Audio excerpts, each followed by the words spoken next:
Okay, so I got the sprocket off, but it was a bit of a bear. I did loosen off the rear wheel and pull it forward, but it still didn't give me enough slack to get the chain out. It allowed enough slack to get the socket off, or sprocket off. Sorry, I keep saying socket. Sprocket off.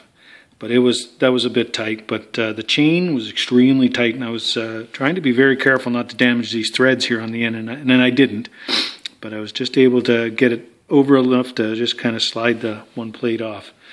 So what I'm going to do is I was thinking I was going to open up the chain and put it back on, but there's no master link on this chain. It's just a solid chain, uninterrupted.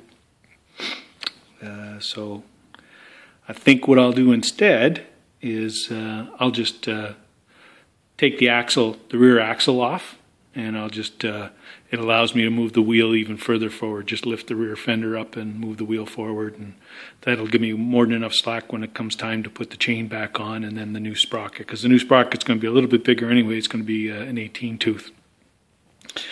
So it was, I still haven't finished cleaning this. Cleaned it up as best as I can now for the surface, but the linkage here for the left-hand shift is not too bad, but it's got these, I wish they hadn't used these nylon bushings, but of course they went cheap and they used the nylon bushings. There is some play. It's not too bad. It shifted all right.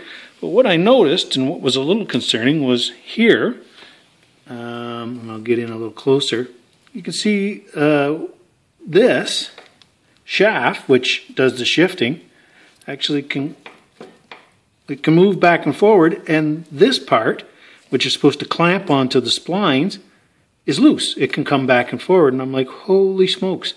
So on further inspection, you can see there's a hole that goes through, and there's supposed to be a bolt that clamps it, which is missing. There's no bolt. So what I'm going to end up having to do is I'm going to have to take this off, and I'm going to have to source a bolt for this. And I'm hoping it's metric, you know, just to make it easy so that I can bloody well find one. Clean it up, put some thread lock on it, some blue thread lock, and put it in and clamp it on. But I was surprised at first. I was like, why is this sliding? Because it was moving back and forth, and it didn't move much, you know, a few millimeters, but enough. And you can see, like, you can push it quite far. You can almost get this thing off, right? Like, there's not much there. So, you know, with road vibrations and this thing moving, you know, like, it's really not on there very well. So I'm definitely going to have to address this. So in a way, I'm glad that I started this job and got at this, because this is something I never would have seen. I never looked at the linkage back here. I'll just take the linkage off. I'll just take these little cotters out and take the linkage apart, clean it up, lube it up a little bit, put it back together. It was working good for me. Like I said, the big thing that made the world of difference with this linkage was taking the grease fitting out of here, where the shifter goes on, and putting in this bolt with a lock washer. And that really tightened up just the gear shift foot lever. And that made a big difference. But this should also make a difference. And if this has got too much play, then I'll make up some new bushings and put some new bushings in there. But it's not too bad over here. It's, you know, like, yeah, it wiggles a bit. I guess it is. It does have a bit of play there.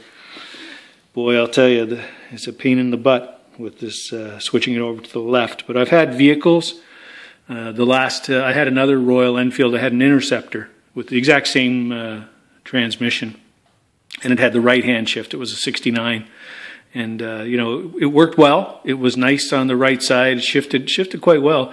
But I found that I learned how to ride on a left-hand shift bike. And I always had to think about shifting, even after riding for a while with my other Enfield. So I'm not going to bother converting this. I know I can convert this over, but I'm not going to go through the trouble and the expense. This thing, I've ridden it this far the way it is, and I'm going to keep riding it like this. Works quite well, so I'm fine with it. You know, this isn't a speed bike. This isn't something I have to shift quickly. You know, you're out on this bike, you're out for a nice leisurely ride, and you're just taking your time pissing around on back roads. Okay, so anyway, I just wanted to show you what this will look like before we switch over, because the next thing I'm going to do is I'm going to get over onto the other side and start opening up the gearbox. I've already drained it, and when I did drain it, I got an awful lot of silver colored material in there, so I'm assuming that's metal. Really fine particles that almost looked like water at first, and then it just settled to the bottom. So you could tell then that it was metal, because it did settle. Whereas water should have just been on the bottom to begin with, and the grease and the oil floating on top. The whole point of this is to be able to get this seal off. I'll take off this seal. I've got a new one for that as well. And behind there is the main shaft bearing, and that's what I want to change out. I want to change that out to a sealed bearing, and likewise on the other end there's a smaller bearing that's also not sealed. I'm going to change that out for a sealed bearing, and then I can run oil in this gearbox, gear oil, 80 or 90 weight gear oil, because I'm tired of pissing around with the grease. It's just not a great way to lubricate a gearbox, so I want to go to oil and see how that works out.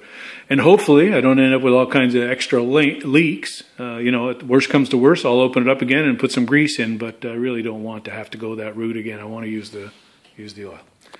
Okay, that's enough for now. Next one will be the other side where I'm opening up the transmission, the gearbox.